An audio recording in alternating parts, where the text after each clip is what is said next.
You see the size of that compared to some of the biggest buildings in the country, actually the biggest. Hi, Peter. Hey, President Trump. And we have it finished. The water is pouring in as we speak. And maybe we'll show that, what it looks like, because I'm sure the fake news will be thrilled. Take a look. This is from just a little while ago. Nice clean water. So we're here to talk about clean, beautiful coal. That's clean, beautiful water. That's the longest pool anywhere in the world. And here you can tell they're not progressive, because this is not a progressive, because progressives never wear or show an American flag. These are proud people from Oklahoma. They came from Oklahoma, a company from Oklahoma, to do it. But you notice the... My name is Julia. I'm the CEO of Hello Prenup and a Massachusetts family law attorney. Hello Prenup is the first digital platform that allows couples to create a prenup in hours instead of months, and for a fraction of the cost of traditional methods. I started Hello Prenup because I was working at a law firm and I was talking to potential prenup clients. And there were a couple different frustrations that they experienced. Well, number one is they didn't understand why they needed to hire a divorce attorney. And again, we have a picture of a gentleman in a cart. Proudly, this is the head of construction for the job. So you can see it's just finished. This is just minutes before. And there's a gentleman named Secretary Burgum from Interior, Doug, who's been doing an incredible job. So Doug, we have 22 waterfalls. Most of them haven't worked for over 50 years. As of this morning, they all work beautifully, and they're clean. The graffiti's gone. The broken marble is fixed. Well, there's a way of fixing it. You use a thing called silicone and you fix them, and they look beautiful. All of the hate and everything is removed from them. Some of them done through stupidity, actually, but hate. But here's another picture. Now you can tell this is a proud American because he's got a flag. Protesters never have, the bad protesters never have flags up. They somehow don't like the flag too much, but we do. So that's great. We put in today, as you know, about Save America, the Save America Act. I don't know, someday the Senate and the House will get it done, although I must tell you the House has approved it about 3 times already. Save America Act right here. We have, everybody can see that. And then we'll talk about clean, beautiful coal. You're not allowed to say coal within the Trump administration unless it's preceded by the words clean, beautiful. Complicates our life, but it's good, right, Chris, wherever you may be? It is clean and beautiful. I'll tell you, it's effective. So the Save America Act is all voters must show photo ID. So you go to vote and you show photo ID. Not complicated, right? You know, who could oppose it? They say it's an 80-20. It's not. It's about 99-1, and we'll never find the one person. Andy, congratulations, Andy, on a big victory. Thank you for your help. That's a great. I appreciate it, but you're very good at what you do, and I've been backing you right from the beginning for a long time, right? Backing you too, sir. For years, that's right. You have. Thank you. Congratulations. You won a big election. So you have all voters must show photo ID, identification. All voters must show a little thing called proof of citizenship. Would you say that's 99-1, Mr. Pennsylvania? I would say that's maybe 100 to 0. I would think so. They say at least it should be. No, but they say it's 80-20. It's not 80-20. It's 99. And we've never found the one person. There's another one. Then you have no mail-in ballots, but we want to be liberal, as they say, or we'll say we want to be progressive. So it's no mail-in ballots. You see that's what's happening in California. They're rigging the election. Now, maybe we caught them, and maybe they won't be able to get away with it. They tried with me. They did it successfully the second time. The third time, we made it too big to rig. Too many votes. They couldn't do it. They can only go. They sort of gave up at about 907 when they got slaughtered with the votes that came in. But no mail-in ballots except for illness, disability, military, or travel. So we're being very progressive. And we just don't want cheating in our elections. And you see it happening in California. Those numbers are coming down rapidly. They found a lot of mail-in ballots last night, shockingly. So we don't want that. Then we added best of. This is best of Trump. No men in women's sports. No transgender mutilization surgery for our children. I would say that's pretty close to 99 to 1 also. No men in women's sports. I would say that's pretty good. We had the quarterback, Jackson, is the quarterback for the Giants. He's a big, strong guy. And I said, how do you think you do in women's sports, Jackson? He said, pretty good, sir. He didn't know I was joking. He was not worried, so let me put it that way. He would have been the greatest athlete in the history of women's sports. You got to see the size of this guy. Like a male model, and he's going to be a great quarterback. So we talk about that. And so we just would like the Senate, Democrats, Republicans to pass it. Interestingly, Democrat people, not crooked politicians, because most of them are crooked, or they're sick, or they're Trump deranged. There is Trump derangement syndrome. But the people, it's 86, 87%. Democrats. I mean, Democrats are fun. I have a lot of Democrat friends, but I don't know, for some reason when they go into politics, they get radical left crazy, and they're trying to destroy our country, but we're not going to let that happen. So today we're taking historic action to bring down the price of energy and the cost of living for all Americans with the power of clean, beautiful coal.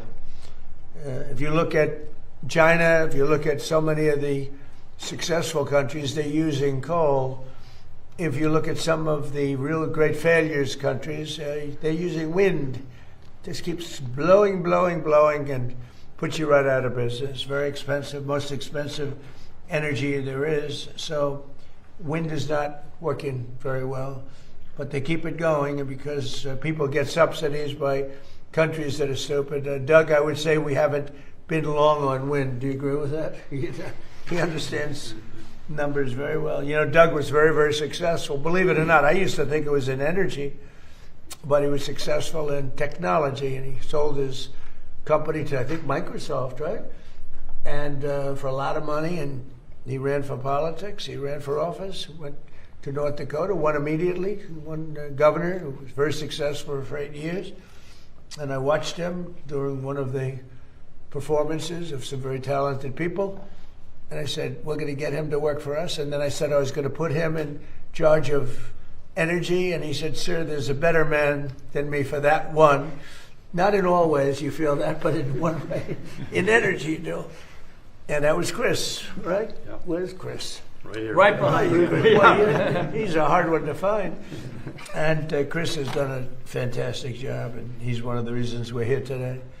We have had, we're right now double Saudi Arabia and Russia. If you double them up, that's what we produce, more than anybody else times 2.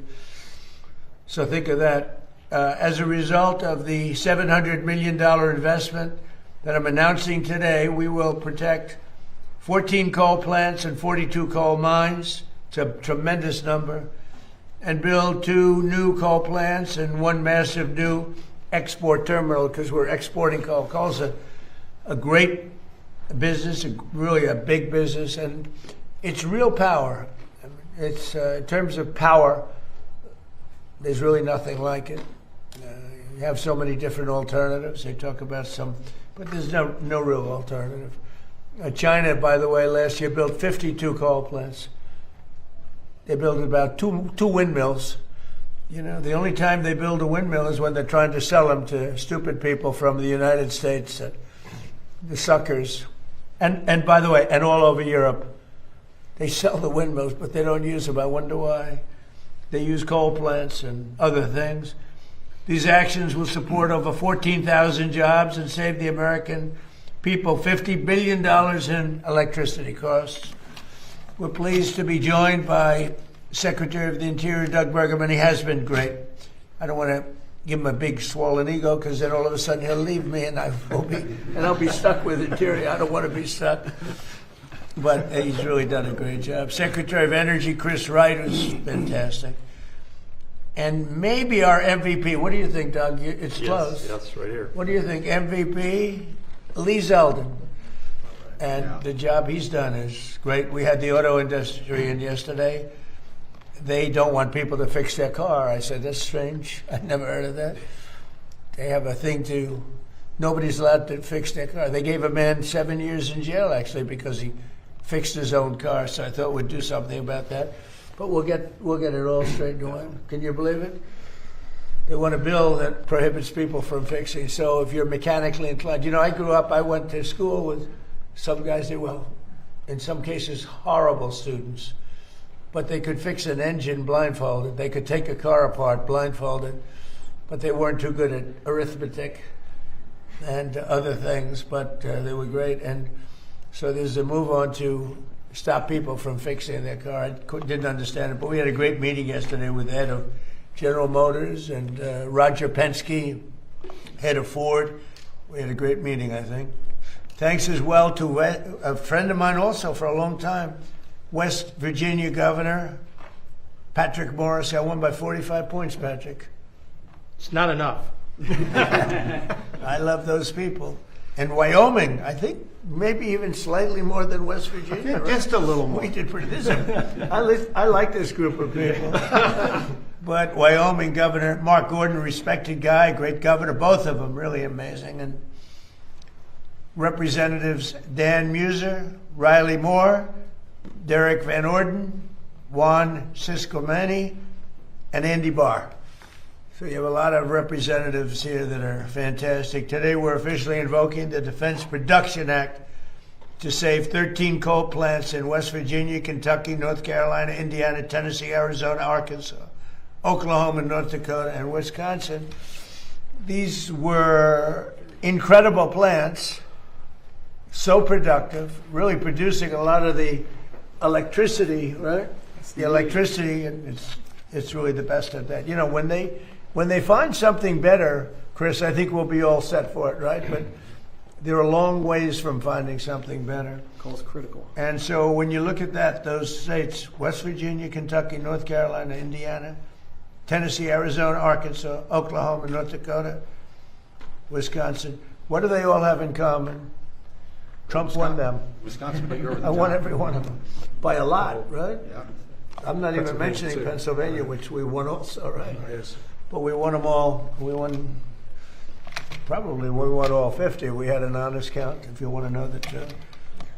Our action will allow these facilities to invest in upgrades that will extend their operational lives for decades into the future, reinforce the reliability of our electric grid, which is really the biggest beneficiary, and most importantly, keep electricity prices very low for the American people. This brings the total number of coal plants that we've saved during my administration, just like when we said we saved 25 water fountains. Think of this. These are fountains, beautiful fountains that were so horrible to look at with the graffiti. Over 40 years, many of them closed over 40 to 50 years. The big one, the reflective lake, some people call it a pond, some people it's like a lake.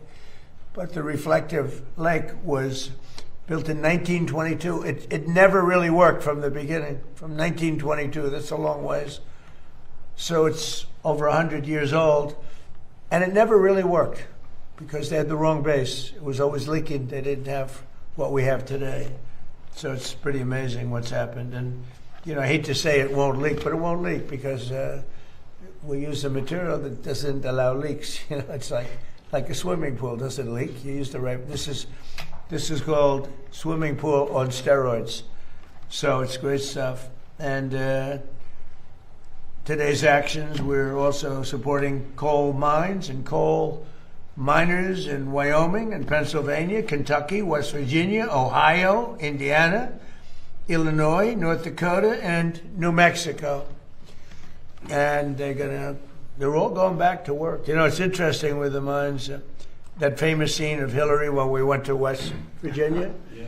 And she had just left another state and she was trying to convince everybody that they should go into technology, no longer be miners. And these guys in West Virginia, they didn't want to hear about it. They wanted to remember that scene around the table, and they talked to this beautiful, big, strong miner. and they wanted him to make computer chips. She said, "We'll teach him how to make computer chips." His hands were so large he couldn't hold a computer chip. He's looking at it. He had fingers that were like 3 inches around, and they're talking about making a computer chip, and he didn't like it, and he ended up being one of our best ads ever. And she did rather poorly. I think she lost by 77 points or something like that. Pretty tough to go knock coal, and then you go 2 weeks later to West Virginia to try and win the state. It didn't work out well for her. But the miners love us. What do you think we got with the coal miners? Would you say we got 90%, 100%? What do you think we were on this? Pretty high. Yeah, pretty Probably high. higher than any group in the country. Pretty high. Yeah, it can't be bad. Well, we did well with all the groups. I'll tell you, the group that now likes us are the auto workers, because we're building more auto plants now than at any time in the history of our country. So it's great to watch and see what's going on with the U.S. We're the most respected country anywhere in the world, and we were a dead country a year and a half. We were a dead country. We were laughed at. We were a mocked, laughed at country.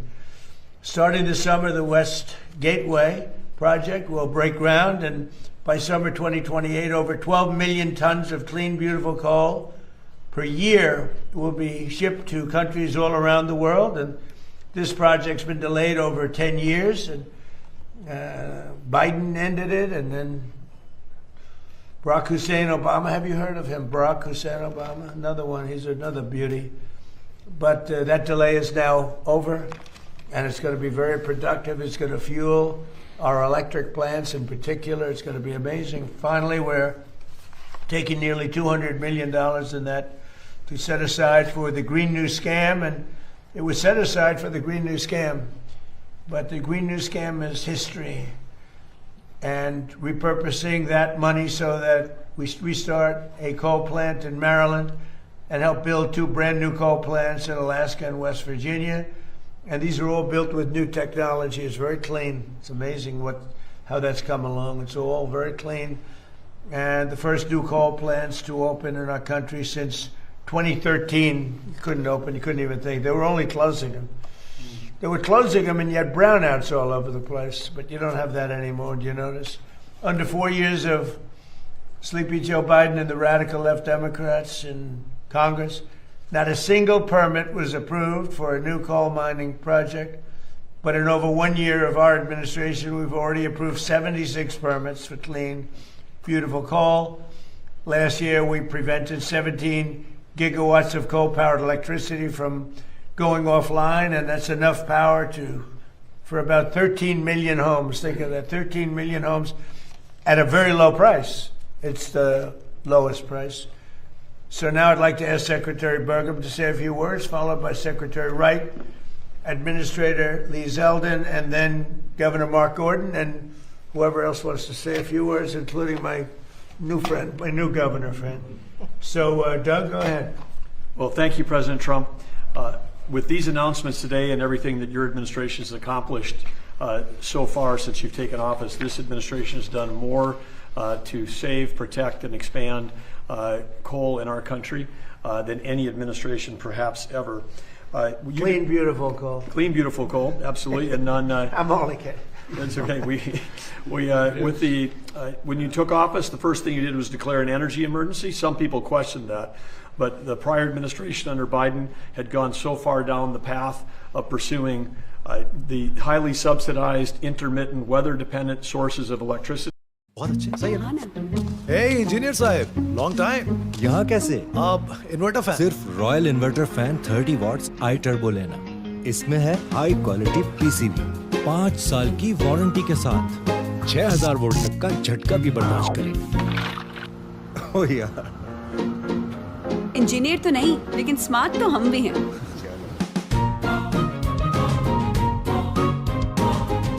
Royal inverter fans, साथ जिंदगी भर का। So there was 0 coal leases held in 4 years under the Biden administration. You heard the president talk about 76 here. We've slashed red tape. Those took years to get. Some of these projects for coal mining we've approved in less than 1 month under the emergency procedures. And we also have opened up for leasing another 13.1 million acres that people can bid on in our country on public land. And this is land that was set aside. This is not national parks, it's not wilderness area, it's not our wildlife refuges. This is public land that was set aside for the benefit and use of the American people, including energy development, making sure that we've got affordable, reliable energy. So using those public lands is what we're doing. And then the last thing within Interior, I would say we did strategically designate through the U.S. Geologic Survey, which is part of Interior, designate metallurgical coal as a critical mineral. So it's on the list, and that opens up a number of opportunities. But without metallurgical coal, we don't have coke, we don't have the steel industry. The Biden administration was indiscriminate trying to shut down our metallurgical coal as well as our thermal coal. So, and then the last thing you mentioned, the coal export facility, again, working through all the permitting to drive towards that so that we can be selling clean, reliable energy to our allies in the Pacific who want to do more trade with us. And lastly, again, thank you for creating the National Energy Dominance Council. Our Executive Director, Jared Agan, is here today, but Chris, Lee, and I all have details on that team, and that operates right out of the White House, and that's why President Trump is able to get so much done so quickly. This is the first time ever we had a president with a White House council specifically focused on energy and what an impact it's having.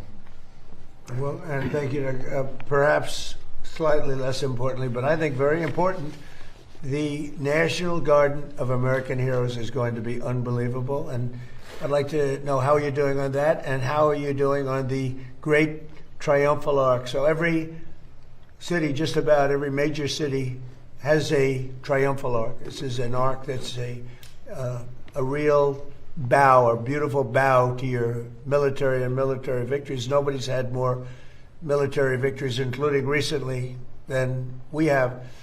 And they never got the arch built. It's been, the Civil War stopped it. That circle has been sitting there for a long time, for many, many years. And, I guess you could go back to, in 1902 they tried it, but in 1860 and 1880 they just never got it done. The Civil War stopped it the first time. That was a good reason. I think that's probably not a bad, that was a good excuse, but after that it just never happened, and we're going to get it done. And so we're doing it with the Department of Interior, and we're also doing the National Garden of American Heroes, which is phenomenal. And we're doing something that just came up. We'll have a little breaking news here because nobody's heard of it, but at the Lincoln Memorial, the front was supposed to be the back was supposed to be the front. It never got built because they built 2 roadways behind it after it was built, and it shut off the gateway to the water. That was really going to be the main entry, and we're going to be doing that. It's called the Promenade. It'll be the Promenade. They want to call it the Trump Promenade, but I don't know if I want to do that. But it's going to be beautiful. It's a beautiful project, and it's going to take the Lincoln Memorial right down to the Potomac, which it was always scheduled to do. But when they built the roads, that was the end of that. But we have a way of beautifully going over those 2 roads, highways, very, very strong, very important roads, actually, as you know, from the bridge. But it's going to be great. So could I ask Doug for just a couple of seconds to talk about those 3 great projects that we're just starting? Well, I'd say that it's important for everyone to know that, as you described, these are plans and ideas that have existed almost since the end of the Civil War. But the McMillan Plan, which is the one that designed the National Mall as we see it today, that was in the early part of the 1900s, envisioned this connection, that you would have the memorial bridge between the Lincoln Memorial and Arlington Cemetery. At the halfway point, there's a very large circle. It was designed to hold a monument. The arc that would go there is a fantastic complement and completion of this this plan that's over 120 years ago, President Trump's vision of how to build that. And of course, President Trump has talked to President Macron from France. More people visit the Arc de Triomphe than even visit the Eiffel Tower. I mean, this would be a highlight for Americans to come. The views back at the city from the top of the arch would be amazing. The views from this side, from West Potomac, where the National Garden of Heroes was, looking across at the arch would be amazing. And of course, the promenade on the backside of the Lincoln is, as President Trump described, right now there's no pedestrian access. You're on the mall, people come from around the world, they don't know that 100 yards away is the beautiful Potomac River, which was part of the original plan, and now they'd be able to walk around the Lincoln Memorial, walk on a pedestrian bridge over the first highway, walk over the next one, and right down to the water. It would complete the vision. These projects would complete the original vision, the McMillan Plan, and how fortunate are we to have the builder-in-chief, someone who both has the vision and the understanding of how to get projects done that would, again, make our city safe and beautiful, just like the executive order President Trump put out last year has accomplished. And wow, we are ready for the celebration of our 250th anniversary. The city's never been safer, it's never been more beautiful, but President Trump's not stopping there. Vision that he has for these projects would extend for generations forward. So thank you, President Trump. Thank you very much. Great job. And Secretary Chris Wright, please. But no coal, no modern world. Stated another way, without clean, beautiful coal, a modern world is impossible. And we saw 17 years ago President Obama's election an all-out attack on the American coal industry, the industry that built our nation. We wouldn't have the buildings, the factories, the industry, the electricity grid we have today without the critical contribution of coal. It's been the largest source of global electricity for 125 years in a row and will be for decades to come. In the United States, it remains a critical source of our electricity, also a critical source for our industry. Can't produce steel and cement and other materials without coal. And beyond the impacts of coal in our electricity sector, just think of the direct impact on human lives. If President Trump had not been elected and inaugurated in January of 2025, and through his authority at the DOE, we were able to force keeping open 6 coal plants. As of today, there'll be a 7th one, and more than twice as many that voluntarily said, hey, if we're not going to have to close, we need to stay open. 17 coal plants were not closed in 2025 because of President Trump sitting at this desk and in this position right here. That saved 17 gigawatts of electric generating capacity, and the winter storm Fern that hit our country in the last week of January this year, conservatively, hundreds of Americans would have lost their lives if those 17 coal plants had closed. We pushed the East Coast electricity grid in the United States absolutely to the limit. A storm Uri hit 5 years ago in Texas, smaller in geographic extent, not the same magnitude. Over 300 people died. But because we had those coal plants operating and running, and not only did they run, wind power disappeared when the storm hit. Solar is irrelevant in the winter, so the things we talk about didn't even matter to our electricity grid except for cost burdens. Coal stepped up and produced 25% more electricity during this storm than its normal, reliable chugging out of electricity. Without those plants, without that increase in electricity production, we lost a lot of Americans, untold economic damage. President Trump is the president with the courage and the boldness to defend an industry that has been maligned for far too long and to recognize its importance. Americans are upset about high electricity prices. Blame closing existing reliable, secure plants and replacing them with subsidized, unreliable plants, a guaranteed way to drive electricity prices up. But this administration is committed to reversing all of that. That money we've talked about from the Defense Production Act, thankfully, because of the One Big Beautiful Bill and these fantastic congressmen sitting around me and governors, without that legislation, we wouldn't have the money and the Defense Production Act authority to keep open so many plants. It is hard to overstate the magnitude of this. If you look at our efforts across the whole government so far, 45 coal plants are open today that would not be open. Where would we be to reindustrialize America? Where would electricity prices be if we had let all of those plants close? But we're not doing it. All of those plants, that's $700 million of government funding, but it's matched with $1.7 billion of private investment from the owners and operators of those plants. All the people in those states that say, phew, we don't have to kick our industry out and raise electricity prices again. Common sense is returning to Washington, D.C. And for that, I'm incredibly thankful to be here in the United States government, to work for President Trump, who will stand up for what's right, bring common sense back, and reinvigorate an industry without which we would not have the America we have today. And we're going to reindustrialize America, win in the next generation of technologies, and we're going to do it in critical part because of a growing and thriving coal industry. Thank you, President Trump. Thank you. Thank you, Secretary Burgum. Thank you, Lee Zeldin. Good. And Lee Zeldin, how about saying a few words? For so many Americans, clean, beautiful coal is their source of heat, of energy, of warmth, of a job, an economy, a community, a family. And for too long, you saw Democrats who were telling these coal miners that they should just learn a code. And what we saw during the Biden administration at the EPA, for example, was regulation after regulation after regulation trying to strangulate out of existence coal, to destroy it. Enter President Trump.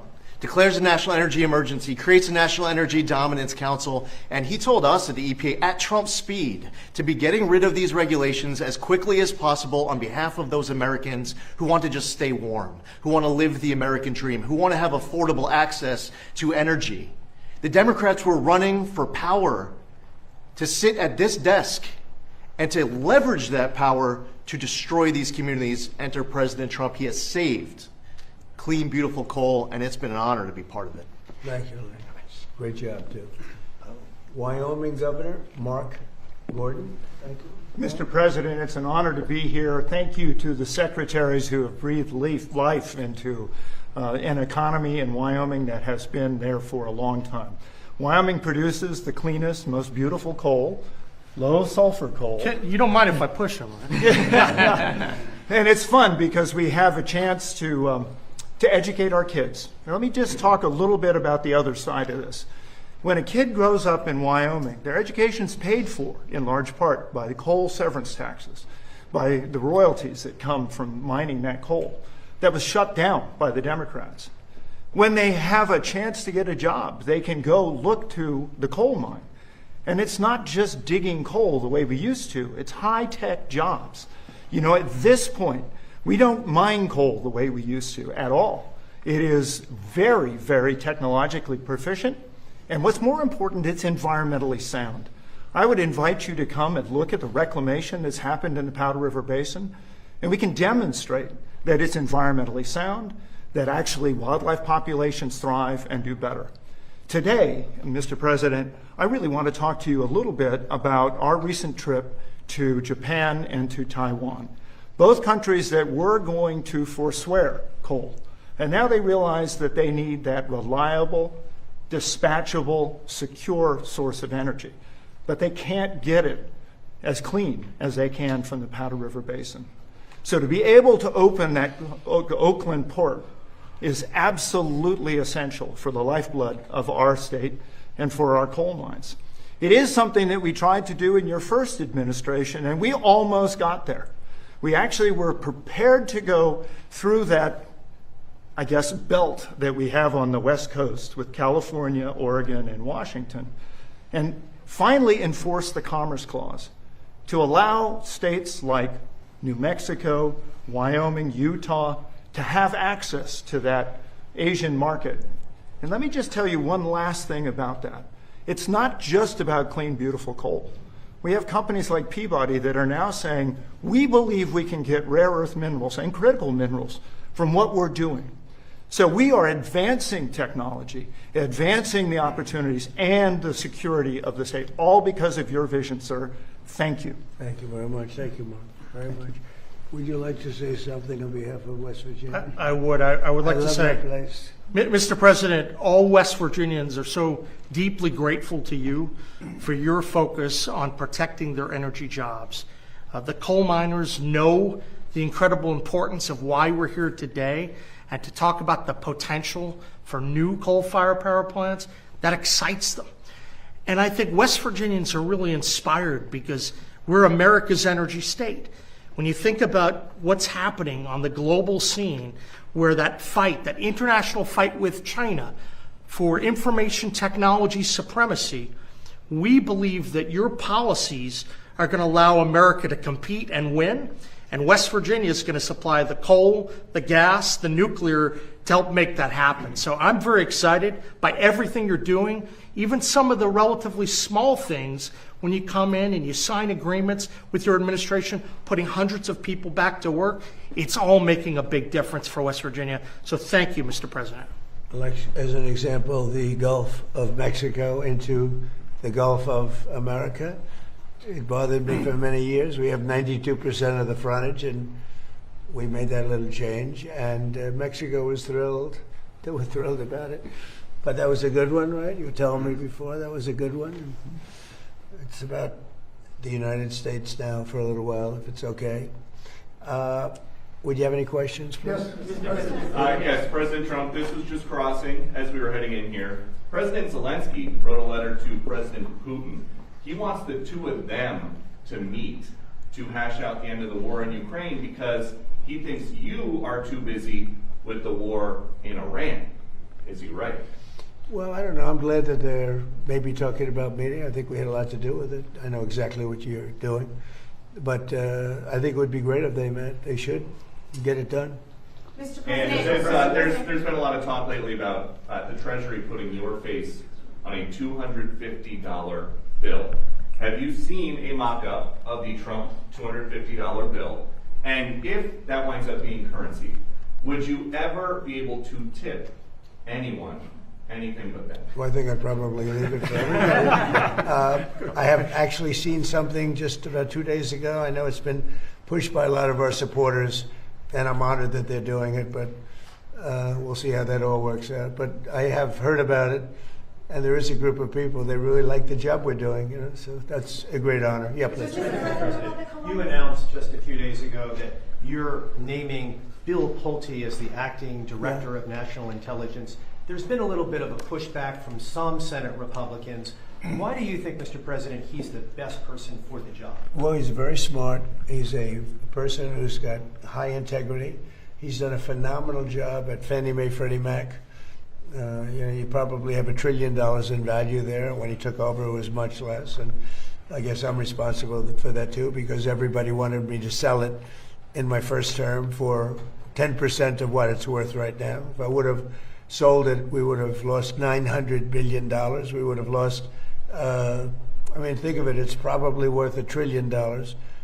And I was offered, people want me to sell it at $100 billion, a very small percentage of what it's worth now. So, and he built it up a lot, did a great job. And it's an acting position, it's not a permanent. He's not going to be permanent because, I don't think he'd want to be permanent.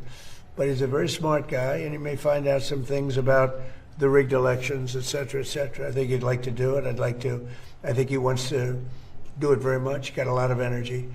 But he'll be very good. Again, it's not a permanent position. Right. We're interviewing people right now, but it's somebody just to take it over for a little while. Does he have the necessary, in your view, Mr. President, the necessary national security experience to take on that position? Well, I do, and I think he does, actually, because he's smart. Because a lot of national security, I wasn't greatly experienced in national security, and I think I've done a really great job with it. A lot of people would say that I've ended 8 wars and soon to be a 9th. I hope that works out too, frankly.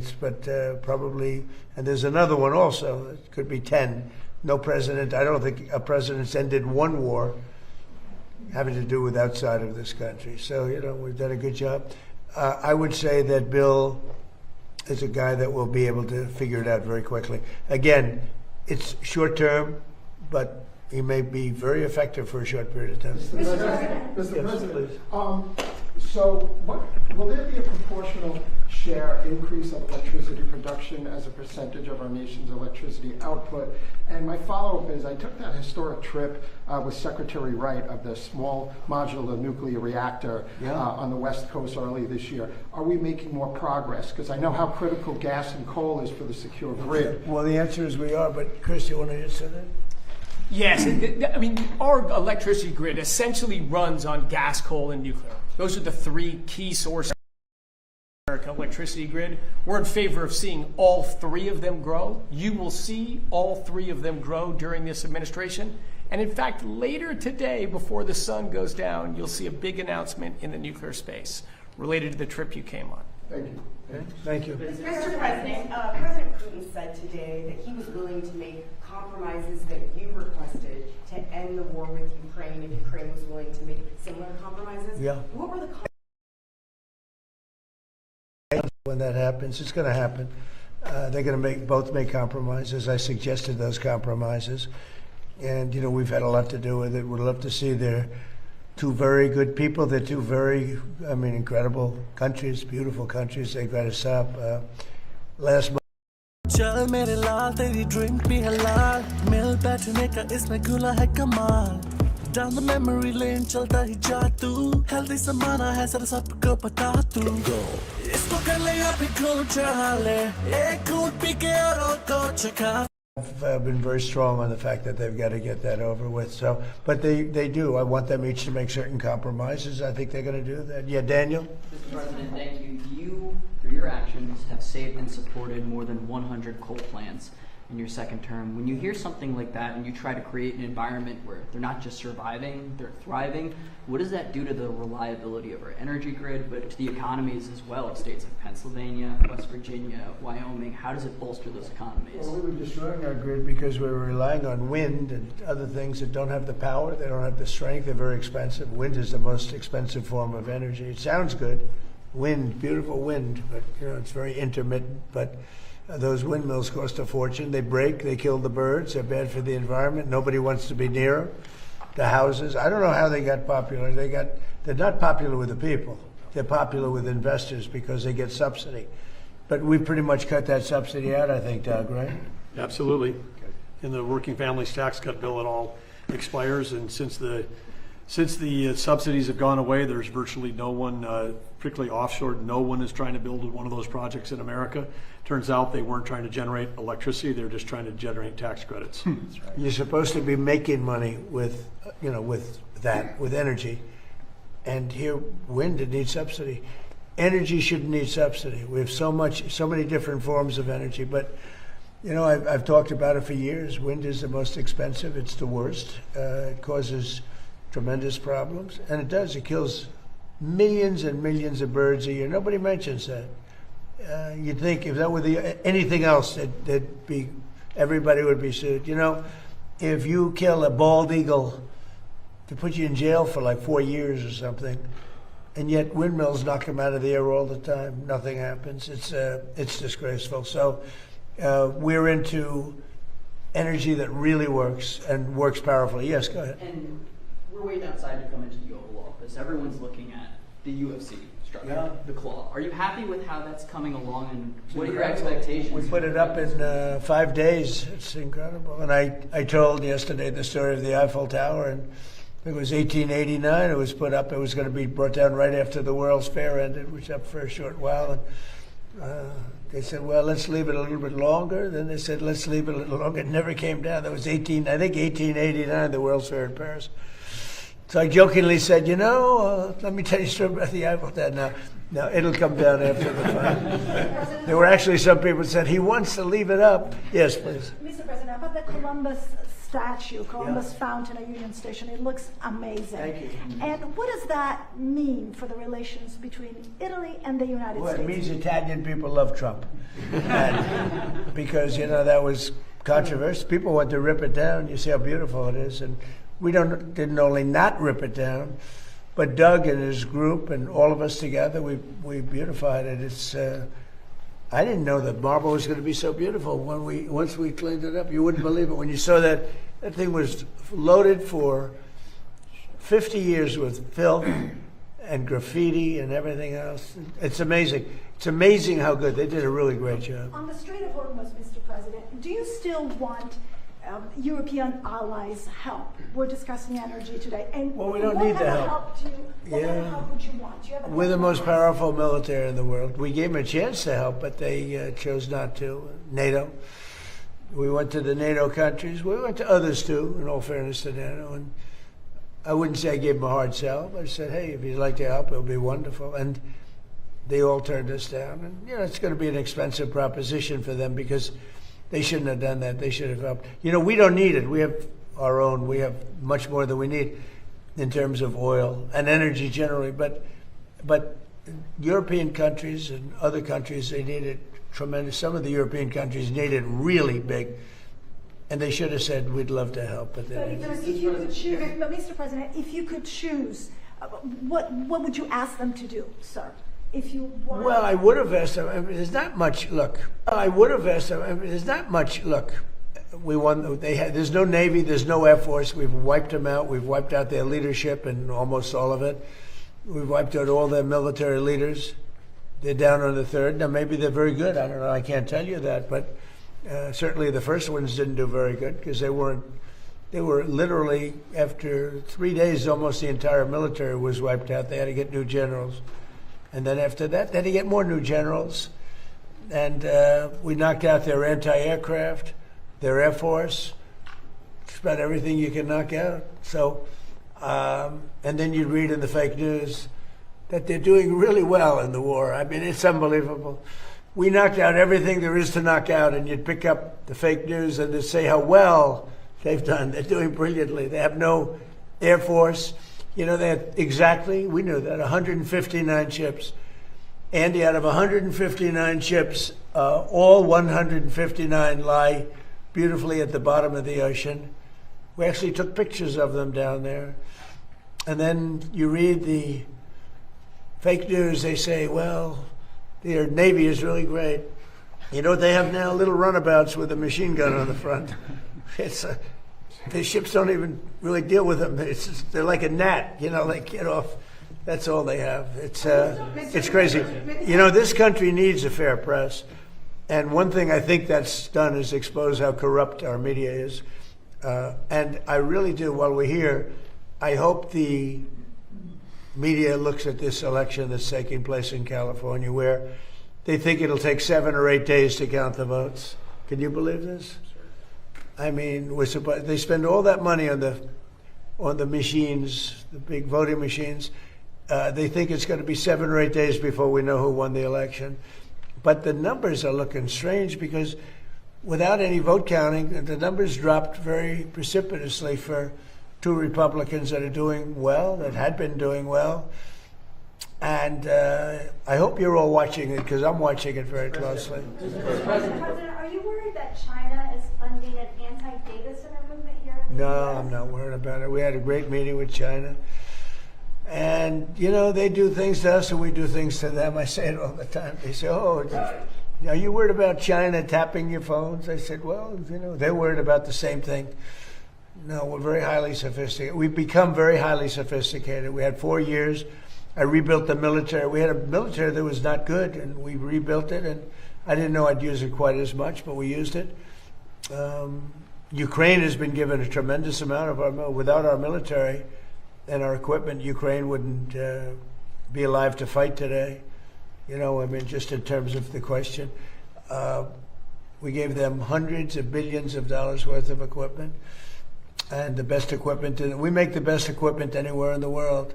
But they wouldn't have lasted 1 or 2 days. They wouldn't have been able to do it. Remember the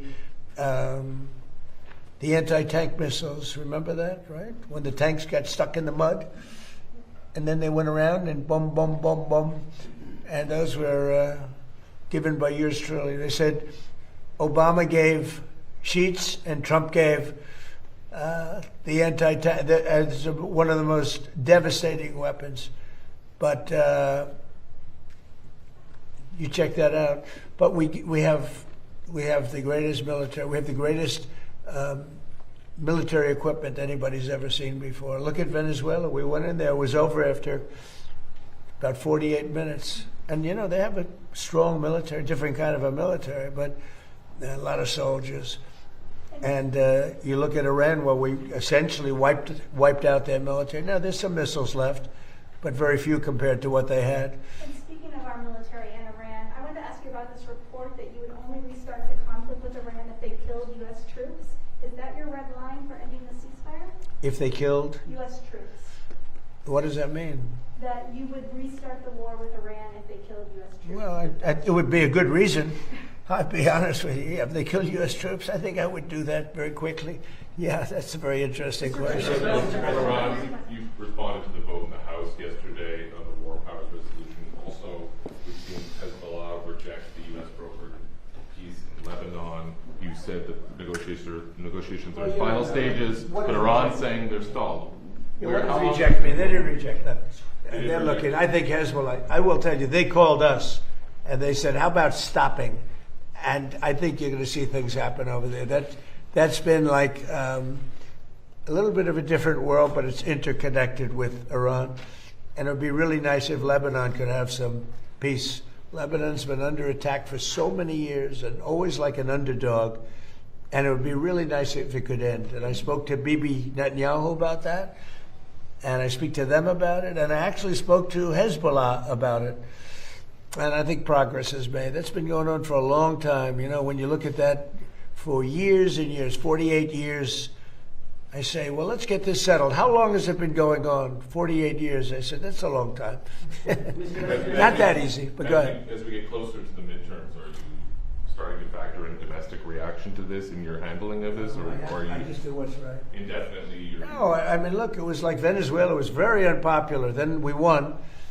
And my numbers went through the roof. I have very high poll numbers. They went through the roof. It was very unpopular when I went to Venezuela. They said, oh, we don't want... Well, first of all, that one's relatively close. It's sort of a semi-neighbor, right? And the relationship with Venezuela is incredible. We've taken out millions and millions of barrels of oil out of Venezuela. It's very oil-prone. I guess, Chris, one of the most, right? Yes. And we've taken out, you're sort of leading it, but do you want to just tell them real fast about the relationship we have with Venezuela, Chris? Yeah, things with Venezuela have gone very well. Venezuelan oil exports today are 3 times higher than they were right before we went in. So it has been a meaningful incremental supply of oil to the world. And one of the reasons we're solving a 47-year-old problem of Iran's race for nuclear weapons and oil prices in the U.S., we wish they were lower. But gasoline prices in the U.S. are, you know, a little over $4. They're $10 in Europe. They're higher in Asia. They're very high in California. The bigger threat to energy prices in the United States is Democratic green energy policies. They have driven up energy prices far more than a conflict in Iran. And the conflict in Iran will come to an end. We hope that crazy green energy, drive up energy prices policy of the Democrats at federal and state levels, we hope that comes to an end too. And remember this, if you want to call it a war or if you want to call it a military operation, you cannot let Iran have a nuclear weapon. And everybody agrees to that, no matter, almost everybody. But wait a minute, our gasoline prices are lower than they were with Biden without that. And he would have let them have, in fact, he inspired them to have, frankly, a nuclear weapon, him and Obama. Obama picked the wrong country, you know that. And the Obama deal, I terminated that, or they would have had a nuclear weapon. That was a road to a nuclear weapon. Our deal, if we make that deal, and it's going well, but who knows, if we make that deal, it's the exact opposite. They will never have a nuclear weapon. It sounds like you're in it for as long as it takes. I'm not going to let them have a nuclear weapon, no. With Obama, it was a road, you know that, it was a road to a nuclear weapon.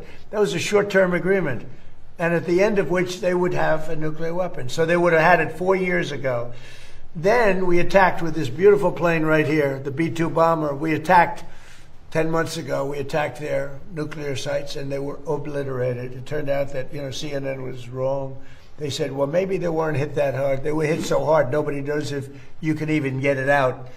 But the only ones that have the capability of getting out is us in China. We're the only ones with that kind of equipment that's powerful enough to go down that deep into a mountain. But that mountain crushed it. That mountain literally collapsed on top of it. Those pilots did one hell of a job. And now the atomic energy, as you know, has backed us up on that. They think it's a very, very hard thing to get it. But we'll get it anyway. But we're the only one, and China, I believe China too, but we're the only two that have the capability. Joe Biden is out promoting a new book this week. When you met with Joe Biden, President Joe Biden, right here in the Oval Office on November the 13th of 2024, could you detect any cognitive decline in President Biden at that time? No, not really. I mean, he was the same guy I've been watching for a long time. I mean, you could go back 40 years. I watched him 40 years ago, 30 years ago. He was never the sharpest guy. You do know that, right? It wasn't like he was sharp as a tack. But, no, it was the same guy. They actually invited me here before the election, which was strange. You know, we went here before, but then I met also, as you know, we did the ritual. And, I mean, he was fine as far as I was concerned. I don't know, something happened to him during the debate. It could have been me. You know, I thought I had a very good debate. Nobody ever says that. They say that Biden did badly. What about me? Did I do well? You know, there's a reason he did badly. So the question is, did he do badly because he choked or because he didn't have it? But he didn't have a good, I would say this, he did not have a good night. But during that...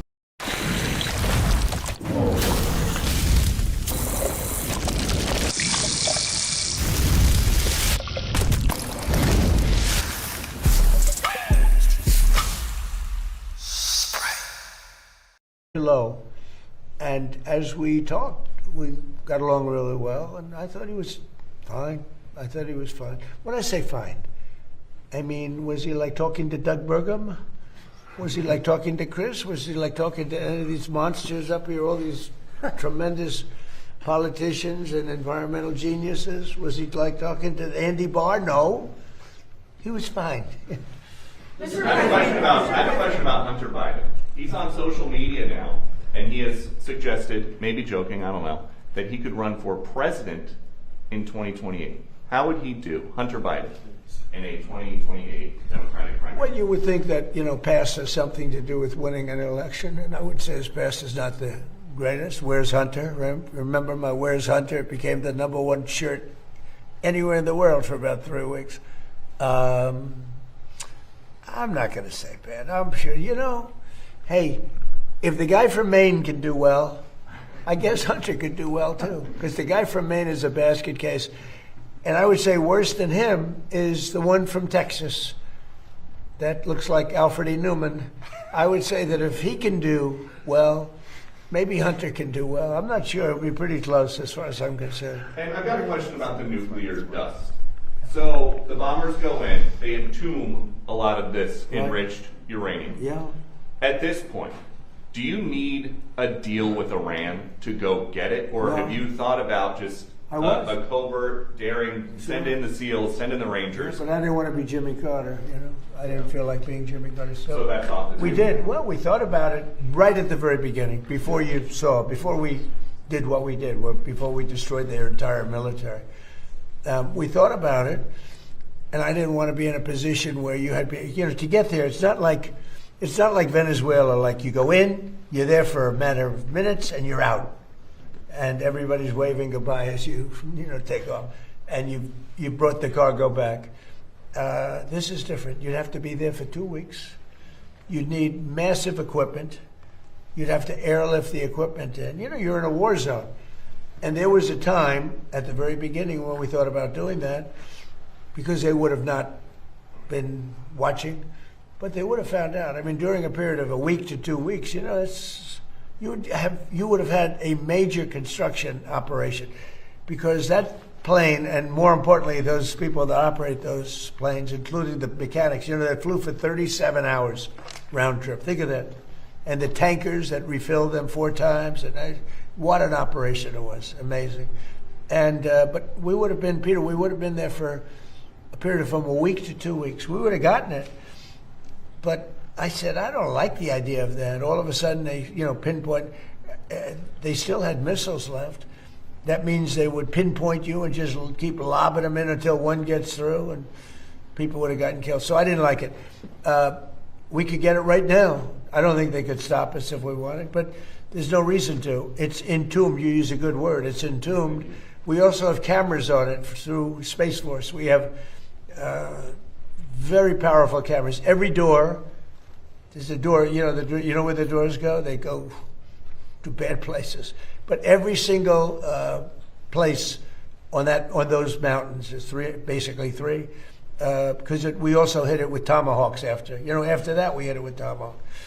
Every inch of that land has cameras on it. We have about 9 of them, and they're on it. We cover it. So if anybody even got near it, we would know what we had to do. And we've heard that you want to meet with the new Ayatollah, the new supreme leader. I don't want to meet, but if I did meet, I'd be honored to meet him. I'd like to see if we make a deal. But if we make a deal, it's possible that I would meet him. I'd be okay with that. Would that happen here in the U.S., White House? Oh, I don't know, Peter. I haven't really heard too much about it. I didn't suggest it, but some people have suggested it. If it happened, it would happen. I'd be respectful. Do you think because Epic Fury killed his dad and his wife and his kid that he's got hard feelings and wouldn't want to meet? Well, I would say I'm not his favorite person.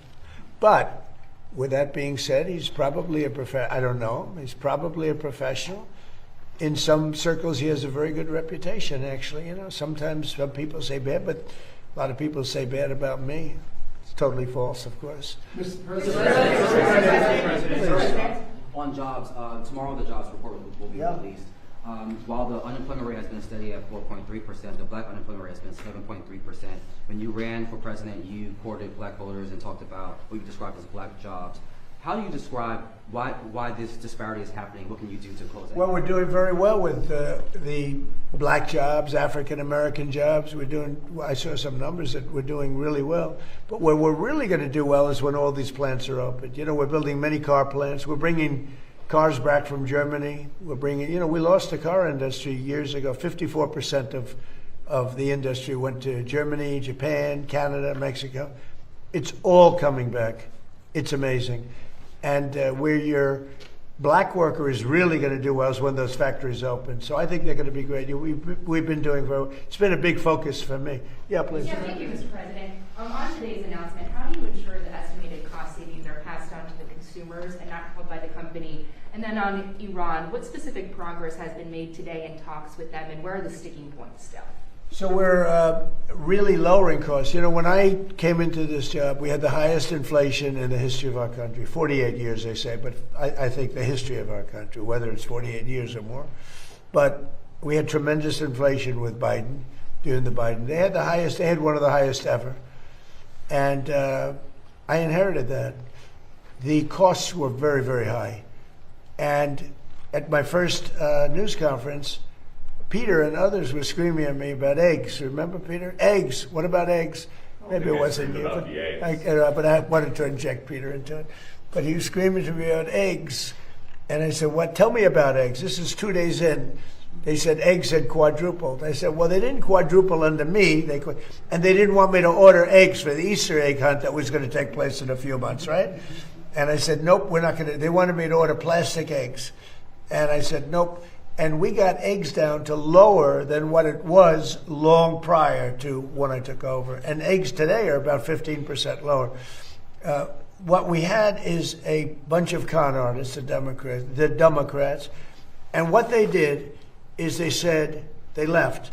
They gave the highest prices that we've ever had for all products, groceries, everything. And they started saying affordability. They'd say, this is about affordability. It's a con job.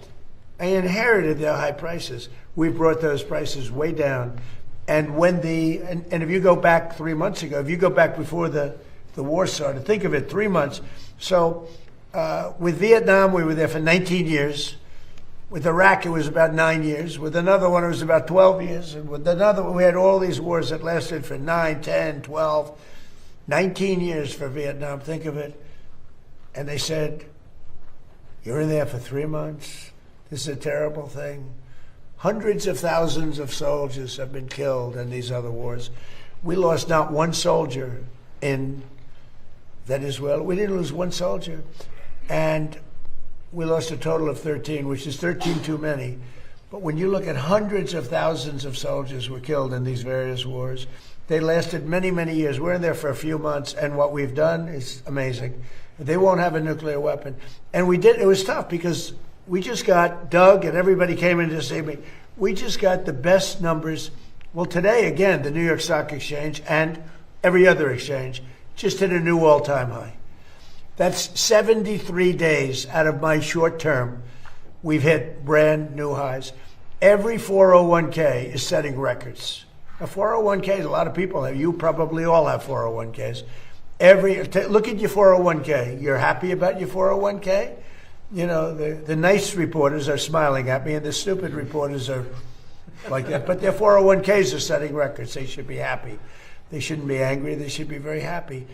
But 401ks are setting records. They've never had anything like it. So, you know, we've done a good job. As far as Iran's concerned, you're going to find out what the deal is. But the main parts of the deal is they can't have a nuclear weapon. The Strait will open immediately. You know, it's going to open immediately. And we've largely swept for mines. We have the most sophisticated mines. They're underwater minesweepers. I actually said to somebody, one of the generals, why underwater? He said, because usually it's hostile. You know, when you're looking for mines, typically it's not in a good neighborhood, right? So underwater made a lot of sense when it didn't take long to figure that one out. So I think we're doing very well, but we're going to see if we're going to win one way or the other. We're going to win on paper, or we're going to win military. One way or the other. It's going to be militarily or on paper. Mr. President. Thank you, Mr. President. How critical is energy dominance, whether it be coal, whether it be LNG, whether it be oil, to national security? Without it, you can't win. As an example, AI is a big deal. Whether we like it, not like it, it's going to be amazing in many ways. It's going to be, I think, for medical, it'll be amazing. But without massive amounts of energy, you can't even play the game. And we're leading China by a lot in AI. I was talking to President Xi about it.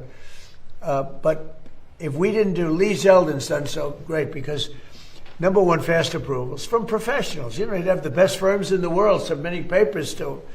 And we didn't keep them waiting for 10 years and then vote against them after 10 years. That way, guys would file with the environmental for a plant of some kind. After 15 years, they would be rejected. It was terrible.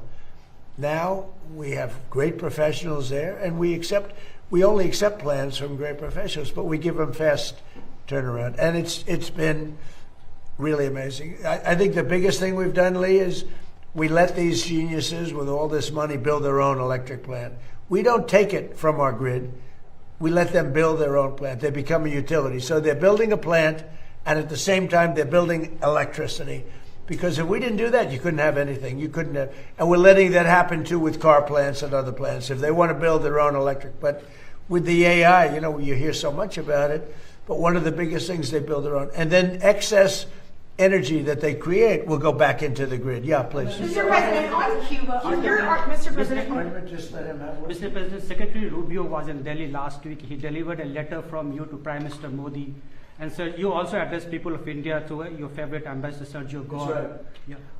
Both of them have said the trade deal is around the corner. Where do you stand on the trade deal? Well, we have it. And, you know, look, India, for years. GoDaddy has the perfect hosting plan for any website. From low-cost shared hosting to your own virtual server. Every plan comes with a 99.9% uptime guarantee, along with a free domain name and award-winning support. No wonder we're the world's #1 web host. Unlock your online potential today with GoDaddy.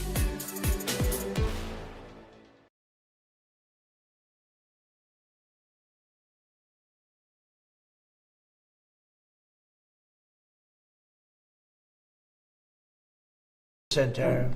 So Harley-Davidson was precluded. They ended up going to India and building their own plants, which is unfortunate that happened, but it happens. That was before me.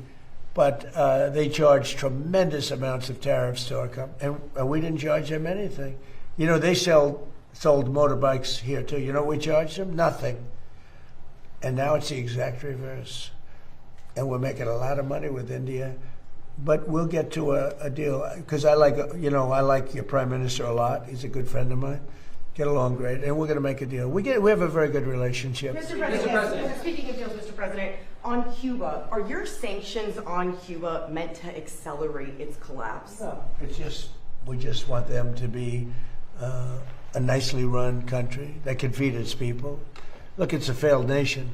Without Venezuela, Venezuela, because it has such wealth in the ground, mostly in the ground, but Venezuela took care of them for years, and they took care of Venezuela. They were like the bodyguards. When we went in and burst into their country, the Venezuelans were guarding Maduro and everybody else. It was mostly, the soldiers were, in that case, we had a lot of Cubans were guarding. The Cubans were the guards, and they're good soldiers. But the country is starving, and it's got no energy, it's got no oil, it's got no money, it's got nothing. It's got a beautiful piece of land. You could have beautiful resorts. It doesn't have oil, but Venezuela was giving them the money to survive, and now, the money is, I guess you could say, is coming to us and is going to Venezuela. Venezuela has been an amazing thing because we've paid for the cost of the attack many, many times over. And it's been a long time since you've heard Do you of it. think that Cuba is close to collapsing, though, based on everything you just laid out? Do you think that Cuba is close to collapsing? It sort of collapsed. And we're going to handle that as soon as we've finished. I like to do one thing at a time. And we'll take care of the Islamic Republic of Iran. And as soon as that's done on our way back, we'll just make a little brief stopover. Mr. President. We'll take care of it. We want to help them out. Look, we have a lot of people that voted for Trump. Whether they did or not, it didn't matter. But I had 95% of the Cubans voted for me. They're unbelievable people. They're energetic. They're entrepreneurial. Some of the richest people in Miami are Cuban. They're unbelievable. And I'm going to take good care of them. I'm going to let them go back to their land. They want to be back with family. They have a lot of family over there. They've been treated very badly by Cuba. But we're going to treat Cuba well, and we're going to let our people go back and let them invest in Cuba if they'd like. So we have some very good plans for Cuba. I think, we have to get rid of the regime was very tough, very nasty. The difference is now they don't have money coming in. They had a lot of money coming in from Venezuela. They don't have any money coming. They had oil coming in. They had money coming in.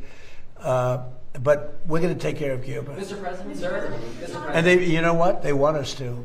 The people want us there so badly. Mr. President, sir. Last night, huge night for the city of New York. The Knicks won Game 1 of the NBA Finals. There's been a lot of speculation. Have you decided whether or not you want to attend a game at Madison Square Garden? Well, I've been a Knicks fan for a long time, and I'm also a Jim Dolan fan. He's a nice guy, okay? He's been a long time wanting to win, and he's a competitive guy, and he's got a team that's amazing. I don't think they've lost a playoff game. 12 straight wins. Can you imagine that? And it was not looking good. I saw the beginning of the game, and it wasn't looking good. I missed the middle because I talked to generals all night long now.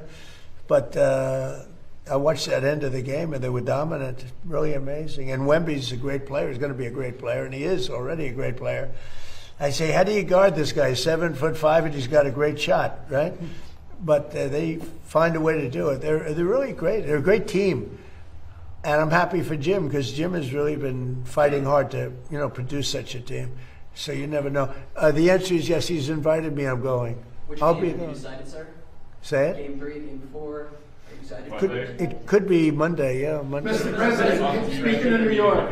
Maybe I'll do both. You mentioned your meeting with the automakers yesterday. Can you tell us a little bit about that, more about that in particular? Did you discuss trade, tariffs, USMCA? We had a great meeting with the auto. I mean, most of them were here. They were really talking about the fix your own car kind of a thing, right? But they're doing very well since I'm in office because I got rid of a lot of environmental restrictions. In fact, you might just tell them a little bit about that, Lee. We made it so much easier for them to build a car. They could build a less expensive car that's much better. And they were so choked up with environmental nonsense that in order to save 4 ounces of gasoline, you had to spend thousands and thousands of dollars. Lee, do you want to go into that, please? President Trump, we sent to Congress 3 Biden EPA waivers to California that Congress passed. President Trump signed last year, getting rid of the electric vehicle mandate that a whole bunch of other states had signed on to. Just a couple of months ago, President Trump announced here at the White House the largest act of deregulation in the history of the United States, the repeal of the 2009 endangerment finding, all the greenhouse gas emission standards in light, medium, and heavy-duty vehicles. We're following the law, and what that means for cost of living, just on that act alone, $2,400 more affordable per vehicle for Americans. The victories come out every single day.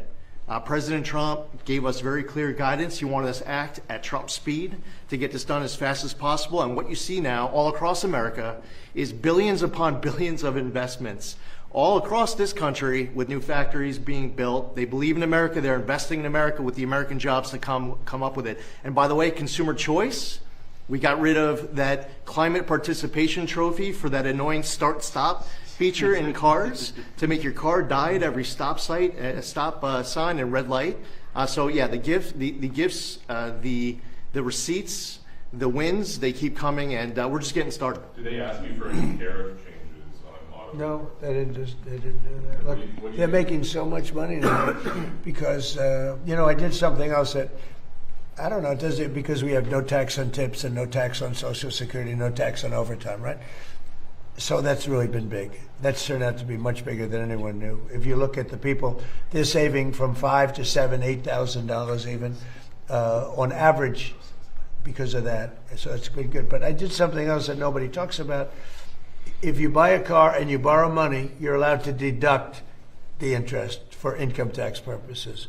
Never happened before. And deductions were always meant for rich people. They weren't meant for middle-class people or other people wanting to buy a car. So now you're allowed to get a deduction of your interest payment. That's a tremendous thing. I mean, but what's the key? Only if the car is made in America. Thank you very much, everybody.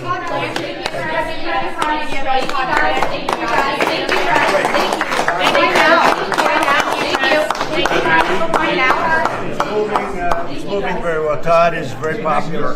He's doing great. Thank you guys. Thank you guys. Sure. Thank you guys. Thank you guys. Come on.